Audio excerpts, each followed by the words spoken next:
Jumpa kembali dengan Cipta Kreasi Televisi. Pemirsa, pada saat ini saya kedatangan seorang sahabat. Sahabat saya ini tinggalnya di Semarang. Salatiga tepatnya. Salatiga tepatnya. Datang jauh-jauh dari Salatiga untuk berbagi pengalaman sama kita semua.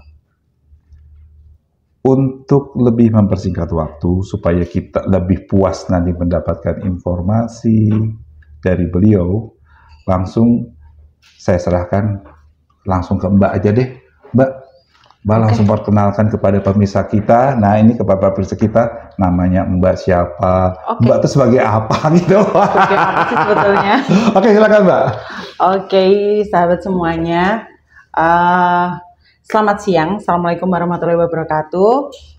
Nama saya Meida Rahmawati, yang kebetulan sehari-hari menjadi seorang dosen, tapi juga praktisi di bidang literasi dan riset, seperti itu. Nah, dalam keseharian ini, saya sedang menginisiasi nih, seperti tema pada siang hari ini, yaitu urgensi dari seseorang itu kenapa sih sebetulnya kok harus bisa dan mempraktekkan public speaking yang bagus seperti itu. Itu menarik sekali Mbak. Karena terus terang aja sekarang ini yang dibutuhkan sekarang adalah public speaking. Sepintar apapun orang, sehebat apapun orang, tapi kalau dia tidak mempunyai kemampuan public speaking, nggak ada artinya. Baiklah Mbak Meida, untuk mempersingkat waktu nih, karena terus terang aja banyak pemirsa yang sudah ingin ingin tahu gitu ya, substansi dari Bu Meida ini. Saya manggilnya Mbak aja ya. Nah, Mbak Meida, baik, saya akan coba mulai ya. Untuk sebelum kita memasuki pembahasan utama ya, Ibu Meida sedikit bisa nggak perjalanan karir Bu Meida sampai sekarang? Bu Meida ini sebagai apa sih yang ditekuni sekarang? Silakan Bu. Oke, terima kasih Pak Boy. Jadi kalau kita berbicara perjalanan karir seperti itu ya. Jadi saya itu dari zaman remaja memang sudah tertarik sekali dengan yang namanya bisnis. Seperti itu. Jadi walaupun sekarang saya sehari-hari menjadi seorang dosen, tapi saya juga ada bisnis yang saya kelola seperti itu. Saya dosen tetap di Sekolah Tinggi Ilmu Manajemen AMA Salatiga. Terus kemudian saya ada lembaga yang saya garap bersama teman-teman. Kebetulan di situ saya sebagai direktur, yaitu di PT Sinergi Ilmiah Indonesia, di mana concern dari PT tersebut adalah untuk literasi, pemberdayaan, dan riset. Sejauh ini kami berkolaborasi dengan lembaga baik pemerintahan maupun non-pemerintahan seperti itu. Dan yang menjadi concern kami di 2025, 3 bulan terakhir ini adalah bagaimana caranya mengenalkan salah satu unit bisnis kami, yaitu Sekolah Public Speaking yang berada di Kota Salatiga dan sekitarnya tentunya gitu. Nah, supaya cakupannya tidak hanya dalam Salatiga dan sekitar, maka kami juga menggunakan sistem online ini Pak Boy. Dimana supaya masyarakat di luar sana, khususnya masyarakat akademis, nantinya bisa berkolaborasi dengan kami untuk bisa belajar seperti apa sih sebetulnya untuk bisa memulai mengenal dan memiliki kemampuan public speaking yang handal seperti itu. Satu lagi Mbak, kan kita bisa tahu adanya public speaking kan kayak gini. Bagaimana caranya mengurangi rasa gugup? Ya. Karena saya bilang tadi ya Pak, sehebat apapun orang, sepintar apapun orang, kalau dia tidak mengutarakan kepada publik, itu kan bagi saya nilainya 0, 0 ya. Nah, tapi yang jadi masalah, saya ngelihatnya begini, banyak orang mungkin dia pinter, tapi untuk mengeluarkan itu susah. Betul. Jadi yang ada tuh gugup. Bahkan kalau kita bisa ngelihat ya dari temen-temen ya, keringat dingin, udah gitu Mbak, kaki itu kayak betul sekali Pak Boy. Wah, itu kan. Nah, itu kalau menurut Mbak, bagaimana cara atau terapi-terapi yang pertama kali yang Mbak terapkan kepada teman-teman yang akan memulai untuk mencoba untuk memperlancar public speaking itu Mbak? Ya, terima kasih Pak Boy. Jadi yang namanya suatu problema tertentu ketika kita mau menyampaikan suatu pesan di khalayak umum seperti itu ya, atau di dalam suatu forum, tentunya pasti saya pun dulu juga memiliki itu Pak. Dimana kalau di depan audiens, ini nanti bagaimana ya? Endingnya disukai orang enggak ya? Kalau saya salah ngomong gimana? Jadi banyak banget mental block dalam tanda kutip ya. Saya menyebutnya mental block yang ada di dalam diri saya sendiri, yang ketakutan itu muncul kalau saya memikirkan itu, gitu. Jadi salah satu caranya adalah pikirkan yang sedang kita hadapi sekarang. Jadi kalau saya misalkan melatih seperti itu dengan ketemu masyarakat di luar sana yang ingin belajar public speaking, ada juga tipikal orang yang jika bertemu dengan orang adalah berbicaranya semakin cepat. Ada juga yang ngeblank. Terus itu tadi juga ditunjukkan dengan bahasa tubuh yang tiba-tiba keringat dingin, tiba-tiba yang bahas gerakan kaki dan sebagainya seperti itu. Namun itu semua bisa dihindari jika kita memikirkan yang sekarang. Audiens datang itu bukan hanya untuk mengomentari apa yang kita sajikan, tapi bagaimana kita mentransfer knowledge kita, pengetahuan ataupun literasi apa yang ingin kita sampaikan kepada orang. Maka sepintar apapun, benar tadi yang disampaikan oleh Pak Boy, saya setuju Pak, dimana sepintar apapun itu kalau tidak bisa mengelola atau mengemas pesan supaya tersampaikan dengan bagus terhadap audiens juga sama saja gitu. Oh, nih satu lagi Mbak pemirsa, ini sangat menarik sekali Mbak. Kalau saya juga kemungkinan saya harus belajar lagi ya. Betul. Mengenai public speaking. Karena saya juga Bapak. Karena saya sudah lama jadi pembawa acara, jadi host di podcast, di talk show dan sebagainya. Kadang-kadang kita suka begitu masuk yang susah kan masuknya. Betul. Entry point untuk masuk membuka acara. Pertama gini, mungkin Mbak setuju dengan sependapat dengan saya. Kadang-kadang kalau kita sebagai pembawa acara, kita punya narasumber, kemungkinan pernah kan terjadi perbedaan chemistry. Jadi nggak nyambung. Ya, jadi kadang-kadang saya ingin mengarahkan, saya tuh maksudnya itu loh, kenapa jawabannya begini? Sebetulnya jawabannya benar, apa yang kita minta tuh benar, tapi kayaknya kita rasa nggak nyaman aja, baik dari yang bertanya maupun yang menjawab pertanyaan itu. Nah, kira-kira untuk menjembatani ini, menurut Mbak tuh apa sih yang harus dilakukan? Iya, jadi kalau dari saya sendiri Pak Boy, orang baru memulai aja udah memikirkan hasilnya bagaimana. Baru mulai ngomong, nanti endingnya ini seperti apa ya pesan yang saya sampaikan seperti itu. Jadi dia tidak fokus dengan keadaan yang sedang dihadapi sekarang. Seperti itu. Jadi seperti kalau saya boleh memberikan satu kata mutiara ataupun satu kata yang menyemangati itu adalah rasa takut itu muncul kalau kita memikirkan yang akan datang. Untuk bisa menghilangkan itu apa ya, pikirkan yang sedang dihadapi sekarang. Orang sedang memulai ngomong tapi sudah pikirannya kemana-mana. Saya salah nggak ya? Orang bisa memahami yang saya sampaikan nggak ya? Seperti itu. Kadang-kadang yang harus kita hadapi itu yang sekarang, gitu. Untuk bisa mendapatkan satu poin di dalam kita menyampaikan pesan itu seperti apa. Nah, tadi benar yang disampaikan ketika entry point-nya itu yang pertama nih yang susah. Benar sekali Pak, saya pun mengalami itu mungkin 10 tahun, 15 tahun yang lalu, mau ngomong di depan orang aja susahnya minta ampun. Seperti itu. Contoh lagi, ketika awalan menjadi dosen, saya lihat tuh, wah 2 jam, saya harus ngapain nih? Saya ngomong 15 menit selesai loh ini. Terus 1,5 jamnya, 1/3/4 jamnya saya harus ngapain? Nah, hal-hal kayak gitu, itu bisa dilatih. Jadi yang namanya kita punya bakat, apakah ini memang saya bawaan dari lahir nggak bisa ngomong? Enggak, semuanya bisa dilatih Bapak. Tapi kalau saya punya pengalaman gini Mbak Mida, saya juga seorang dosen. Iya. Kalau saya ngeliatnya, mohon maaf ya, ini hanya bercanda aja.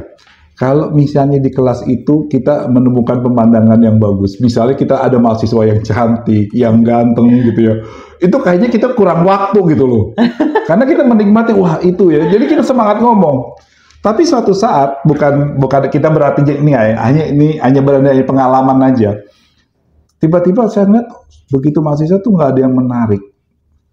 Kita udah nyampaikan berulang-ulang, tapi karena kita masih keterikat waktu di kelas masih cukup lama, kadang-kadang kita juga, aduh kita mau ngomong apa lagi ya. Nah, Kalau menurut Mbak untuk mengatasi masalah-masalah itu bagaimana tuh Mbak? Wah, kalau itu sudah masuk ke individu, Pak.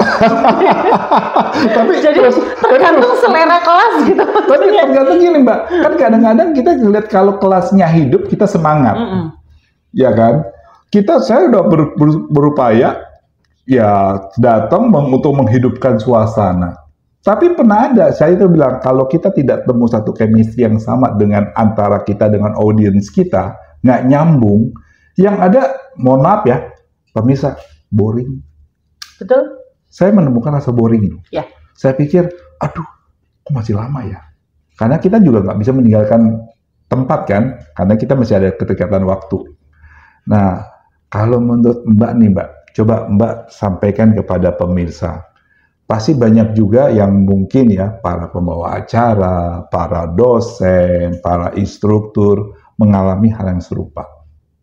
Waktu kenapa lama banget? Nah, itu dia tuh Mbak. Tapi saya mau meninggalkan kelas nggak bisa. Itu dia. Kalau nggak honor dipotong. Honornya dipotong gitu ya Pak? Honornya dipotong. Nah, ya. Itu gimana Pak? Ya, kalau dari pengalaman saya sendiri pun dari pemirsa lainnya yang jauh lebih senior dan memiliki experience atau pengalaman mengajar yang lain pun pasti banyak banget gitu ya. Cuman saya mengajar di beberapa kampus yang selalu saya tekankan di pertemuan pertama itu adalah harus ada komunikasi dua arah dan discuss Bapak. Gitu. Jadi kalau komunikasi satu arahnya dari dosen terus ya kalau si dosen ini bisa memiliki transfer knowledge yang bagus.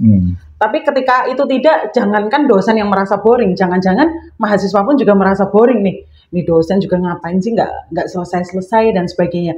Jadi kalau dari saya, dari pribadi saya sebagai seorang dosen, saya biasakan komunikasi dua arah sehingga mahasiswa ataupun orang yang berada di dalam audiens tersebut itu merasa bahwa dia itu bagian dari kelas tersebut, bukan hanya sekedar menerima aja deh.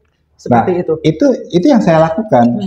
Jadi kalau saya ini punya pengalaman menarik, makanya saya dulu waktu saya mengajar, saya dosen yang berbeda. Karena begitu saya masuk, saya tidak langsung bibu bebo yang langsung teori atau tidak. Saya ajak kasih waktu 10 menit untuk mahasiswa itu berdiri, bernyanyi, joget. Oke. Ya. Nah, artinya apa? Kita samakan dulu nih. Karena waktu itu saya pernah ingat waktu saya ngajar, itu di kelas saya itu banyak isinya pejabat. Ya kan, banyak pejabat, banyak orang-orang ini.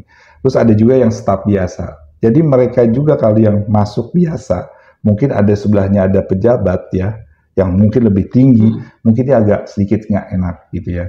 Tapi kan itu terhadap suasana di kelas kan kurang baik sebetulnya. Nanti yang dia mau bertanya, padahal orang ini cukup potensial ya. Dia mau tanya tapi dia malu gitu ya, karena wah ada atasan saya di situ, nggak enak kalau saya bertanya nanti kelihatan saya mohon maaf bodohnya atau dari gimana gitu. Nah kalau saya punya pengalaman yaitu apa? Saya menyamakan strata mereka itu dengan cara apa? Saya kan kalau ikut pelatihan dulu kan suka ada tuh outbound dan sebagainya ya. Kalau kita diikut outbound itu kan mau orang tua, orang muda, mau pejabat, mau enggak itu kan nggak ada strata. Betul sekali. Yang ada kan untuk menjaga kekompakan untuk mencapai tujuan tertentu. Nah, kalau kita di dalam suasana kecil, baik itu di kelas, di seminar, ya kan? Pertama-tama yang kita lakukan berdoa dulu. Tapi setelah itu, bagaimana menurut Mbak caranya untuk bisa ongoing ya, langsung secepat mungkin ini bisa jalan. Sehingga menghidupkan suasana. Ya karena gini, yang penting menghidupkan suasana dulu kan.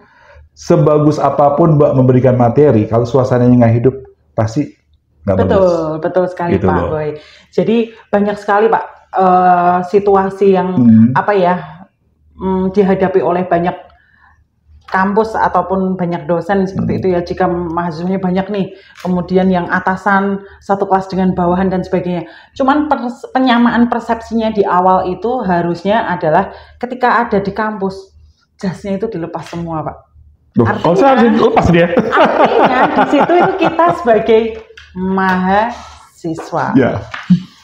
Seperti itu. Jadi kalaupun misalkan ini kita bukan berada dalam lingkup kampus atau kita sama-sama mengikuti training misalkan kayak gitu atau mengikuti pelatihan di luar sana, kita sebagai peserta gitu. Jadi kadang-kadang apa yang ada di kantor seperti itu ya Pak atau ada di dalam organisasi itu ke bawah Pak. Ke bawah di situ. Jangankan sama-sama junior dan senior seperti itu. Kadang dosennya mau menegur aja ada sungkan, bahasa Jawanya rikuh gitu. Ada ritual-ritual khusus nggak yang harus kita lakukan, baik itu dari kita, artinya kita gini, sebelum kita memulai, kita mengedukasi, meliterasi daripada audiens kita, anggaplah itu murid kalau kita di kampus ya, atau misalnya kalau kita di seminar ada audiens kita, nah ada ritual-ritual khusus nggak? Kalau saya lebih banyak mensugesti, kalau sugesti kan bisa juga, misalnya orang punya sugesti, itu kan nggak begitu. Nah, gimana nih Mbak? Jadi kalau menurut pendapat saya Bapak, jadi hal seperti itu bukan ritual yang dalam tanda kutip ya Pak ya, tapi bukan pakai ritual jampi-jampi. yang mensugesti gitu. Nah, yang mensugestinya itu adalah tadi Bapak, poin pertama adalah penyamaan persepsi dulu, bahwa memang ini kita harus distandarkan dulu nih, nggak ada yang lebih tinggi, nggak ada yang lebih rendah, sehingga dari penyamaan persepsinya seperti itu, yang memulainya nanti bagaimana, itu kita sudah enak jalannya, karena startnya sama Bapak, seperti itu. Dan satu lagi nih Mbak, ini pengalaman saya, kita lebih baik kita diskusi di lapangan ya Mbak ya. Kadang-kadang kan yang susah ya seperti itu diungkapkan di depan tadi, adalah rasa pertama untuk masuk. Atau entry point-nya ya, entry point. Nah, di sini juga kadang-kadang kalau kita dalam suatu seminar ya, atau kita mengajar di suatu tempat, kita kadang-kadang bingung kita mau masuk dari mana. Atau bisa juga ya, saya juga punya pengalaman dalam suatu seminar, rupanya yang menghadiri itu adalah orang-orang yang tingkat kepintarannya lebih daripada kita. Malah di sini jujur kita takut salah ngomong. Ya kan, karena gini, begitu kita ingin bicara masalah hukum, masalah manajemen, yang di depan kita adalah pakar-pakar yang ini. Betul. Kalau kita salah sedikit, salah aja ya dalam menyampaikan data, menyampaikan sikap atau gimana, kan istilahnya mendowngrade kemampuan kita kan. Nah, kalau menurut Mbak nih, artinya terus terang aja, kalau saya melihatnya gini, ini kan sebagai public speaking. Kelemahan orang bisa ditutup melalui public speaking. Ada orang, mohon maaf, daya intelektualnya kurang ya. Maksudnya untuk kemampuan akademisnya kurang. Tapi kalau setiap dia ngomong, setiap dia bicara, orang tuh terkesima. Betul, nah, orang kan banyak sekarang kayak model begitu. Nah, coba, saya kan menganggap Mbaknya adalah pakar di bidang public speaking. Sekali. Ya. Saya sekalian mau ngetes nih, kira-kira apa atau metode apa yang Mbak lakukan pertama? Paling tidak begitu Mbak menyamakan dalam waktu singkat situasi. Apa itu di kelas, apa itu dalam seminar, silahkan Mbak. Jadi ketika saya masuk di dalam suatu di depan audiens lah ya kita sebutnya, atau di depan mahasiswa seperti itu, yang saya lakukan tidak akan jauh-jauh memikirkan nanti endingnya bagaimana Bapak. Jadi untuk entry point-nya yang pertama masuk ya saya ajak bahwa audiens ini adalah bagian dari kegiatan ini gitu. Jadi tidak perlu kita menganggap diri kita di sini pakar semua loh. Nanti kalau saya misalkan salah menyampaikan, berarti saya downgrade atau saya akan mendapatkan perlawanan seperti apa, jadi saya terlihat bodoh dan sebagainya. Nah, itu yang saya sampaikan tadi di depan, bahwa ketika kita baru memulai, tapi di dalam otak bawah sadar kita, alam bawah sadar kita itu sudah terfikirkan hasil akhirnya ini nanti gimana sih sebetulnya, itu yang akan terus menggerogoti dan akan membuat kita akan semakin kacau. Jadi kalau misalkan itu pun dari saya Bapak, bagaimana caranya mengajak audiens ini, mereka itu adalah bagian dari kegiatan ini, dari transfer knowledge ini, sehingga mereka yang diajak, mereka yang dalam tanda kutip seperti dianggap seperti itu pun akan merasa bahwa dia adalah bagian dari proses ini. Kalau semuanya kita atau mungkin komunikasi satu arah terus seperti itu, nantinya sebagai audiens juga akan bosan terhadap kita. Yang kedua, ketika kita salah atau salah ngomong atau salah menyampaikan sesuatu seperti itu yang akan concern kepada mereka akan concern kepada kesalahan tersebut. Mbak, ini satu lagi Mbak. Kalau kita perhatikan ya sekarang ya. Sebetulnya saya ingin ngobrol panjang nih Mbak. Ini sangat menarik, tapi waktu kan juga terbatas ya. Jadi kalau saya lihat nih sekarang Mbak, banyak kan pejabat-pejabat dia memulai suatu pidato, mengakhiri suatu pidato pada saat dia memberikan presentasi dimulai dengan kata pantun. Dan ini jadi tren loh. Biar jadi cakep. Nah, ini kan jadi trennya. Karena dia gini, misalnya dia harus bicara di hadapan Bapak Presiden, di hadapan para menteri. Pasti sekarang nih, kalau saya bilang fenomena sekarang, nggak ada salah satu pun orang, ya, khususnya udah ada level atas, tidak ditutup dengan pantun dan tidak dimulai dengan pantun. Betul, Pak. Nah, kalau menurut Mbak, fenomena apa ini Mbak? Berpantun ria dalam menyampaikan. Menurut saya itu menjadikan diri sendiri sebagai trendsetter Bapak. Jadi mungkin yang mohon maaf nih audiens sedang mengkomunikasikan sesuatu lewat WhatsApp atau mungkin melalui HP, yang ngobrol sendiri, yang apalah ada aktivitas-aktivitas yang tidak terfokus kepada pembicara, itu nanti jadi langsung fokus kembali Bapak. Memang seperti itu. Jadi saya memiliki teman yang tadi yang Bapak sampaikan bahwa dia selalu memulai dari dulu, bahkan ini bukan hanya ketika dia dalam audiens ya, di kelas pun dia harus memulai dengan pantun dan diakhiri dengan pantun. Apa tujuannya? Karena dia merasa cemburu Pak. Audiens ataupun mahasiswanya itu baru 5 menit HP lagi, baru 2 menit dia HP lagi. Seperti itu. Jadi di tengah pun dia sering memberikan pantun. Ini makin menarik nih, makin menarik. Kan zaman sekarang kan semua pekerjaan itu, ya pembelajaran itu kan melalui daringnya, melalui teknologi, ya kan melalui teknologi. Mempermudah. Untuk mempermudah ya itu dia. Otomatis kalau dari sudut pandang Mbak, ya kita kan berperang melawan itu. Ya itu saya bilang pada saat kita ngajar atau pada saat kita audiens, pasti perhatikan ya Mbak, orang sibuk. Jangan lagi ibadah di masjid aja, sholat Jumat, yang lagi gereja aja. Saya kadang-kadang kalau lagi sholat Jumat, lagi orang, ini memang dia diem. Karena dia bilang, pada saat khotib lagi khotbah, dilarang untuk bercakap-cakap. Tapi bercakap-cakap digital. Tapi bercakap-cakap digital. Jadi bercakap-cakap digital. Nah, itu, kalau di masjid ya, saya perhatiin sholat Jumat itu ya, yang anggaplah nih audiens masjid ini itu akan diam kalau khotbahnya ini si khotibnya itu dengan ngelawak, dengan menyampaikan segala sesuatu. Ya makanya saya bilang, apakah dengan cara itu atau gimana? Menjadikan diri kita sebagai trendsetter Pak. Jadi menjadi pusat perhatian. Memang seperti itu. Karena nggak semua orang bisa loh Mbak. Betul. Kan gini. Makanya sekarang kan lihat ada pelawak ya, duduk anggota DPD, anggaplah Mas Komeng.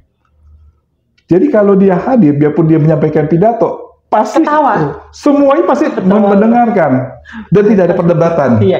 Nggak ada yang berani mendebat dia. Padahal yang disampaikan ya biasa-biasa aja. Betul. Gitu. Dan memang bahasa tubuh dan memang penyampaian pesannya itu ada aja yang membuat orang itu happy gitu loh Pak untuk mendengarkan. Nah itu, jadi kata kuncinya itu yang mana tuh Mbak enaknya? Kita masuknya apa sebagai orang yang punya kemampuan, misalnya bisa ngelawak gitu. Karena gini, ya Mbak pasti merasakan juga dengan saya ya. Apabila kita tampil di hadapan orang banyak, di hadapan publik, kita ngomong sudah sampai mohon maaf sampai udah berbusa-busa nih ya kan di mulut kita, nggak ada yang dengerin, kan sakit hati Mbak. Betul sekali Pak. Jadi pinter-pinternya kita untuk menarik perhatian mereka seperti itu ke kita dengan cara apa? Kan macam-macam Bapak. Ice breaking, terus kemudian itu tadi menggunakan pantun, atau mungkin ini kita berhadapan dengan jam genting nih. Jam yang udah ngantuk-ngantuk. Itu yang paling penting tuh kalau bisa seminar gitu ya. Gitu Bapak. Terus kalau menurut Mbak nih, saran-saran Mbak khususnya untuk bagi para pemula deh. yang pemula dia untuk jadi dosen, untuk jadi guru, untuk menjadi trainer ya, untuk bisa masuk dan sukses. Oke Pak, ini tapi berdasarkan pengalaman pribadi saja ya Bapak ya. Jadi mengajar atau menjadi dosen itu dulu impian saya dari zaman masih kecil Bapak. Gitu. Dulu pengennya jadi dosen kimia, tapi rezekinya sekarang malah jadi dosen ekonomi Pak. Jadi untuk bisa berbicara di depan orang, akhirnya dan kita bisa mengendalikan situasi seperti itu satu, kalau pengen kita ngomongnya lancar, bicaranya lancar, perbanyak dulu knowledge dan experience-nya. Ketika kita nggak punya itu, mau cerita apa? Selesai, kita nggak up to date dengan informasi-informasi yang ada di luar sana, gimana kita mau menyampaikan kepada orang? Seperti itu. Atau yang kedua, dengan sesuatu hal yang sangat mudah banget dan bisa kita lakukan di rumah adalah berbicara di depan cermin ataupun di depan kamera. Itu seperti itu. Sesuatu hal yang simpel loh Pak ini Pak. Ini satu lagi Mbak sebelum kita tutup nih Mbak. Coba Mbak kasih saran ya.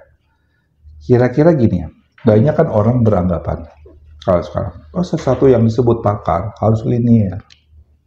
Ya, juga, S1, S2, S3 itu sama semuanya. Tapi kalau saya ngambil beberapa contoh ya.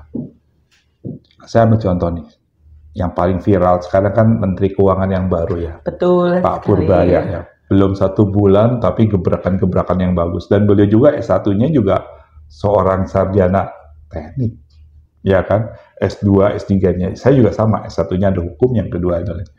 Nah artinya kalau saya melihat gini, ini ada kaitannya dengan public speaking juga. Kalau dia menguasai ilmu lebih dari yang ada, artinya dia kan wawasannya lebih bagus. Lebih luas. Jadi kalau kita bilang helikopter view-nya, melihat satu keadaan atau suatu kasus, itu kan lebih gampang. Betul. Paling gampang gini Mbak, ini pengalaman saya bisa tampil di hadapan orang karena apa? Banyak-banyak pergaulan. Karena contohnya ya, sehebat apapun orang, Mbak seorang mengenamakan diri seorang yang public speaking yang hebat, tapi Mbak tidak punya komunitas, tidak punya teman. Selesai Mbak. Sependapat nggak sama saya? Sependapat Bapak. Because networking is everything. Nah, itu dia. Pak, sebetulnya kita mau banyak yang kita obrolin.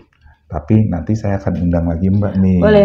Karena Bapak, gini, sekarang kalau saya ngeliat orang ya, suksesnya orang itu saat ini adalah di public speaking. Betul. Dan itulah penyebabnya. Kenapa saya menginisiasi bersama teman-teman untuk membuat sekolah public speaking Bapak. Nah, coba Mbak tolong sebutin, nanti akan muncul di layar. Nama sekolahnya, alamatnya, terus kontak personnya. Terus satu lagi Mbak, programnya berapa lama? Apakah ini sekolah yang formal, apakah non formal? Silakan Mbak. Jadi kalau untuk sekolah public speaking saya Pak Boy dan pemirsa lainnya namanya Orion Speaking Academy. Di mana ini saya inisiasi dengan beberapa rekan dari tentunya yang berkeilmuan ilmu komunikasi dan public relation seperti itu ya.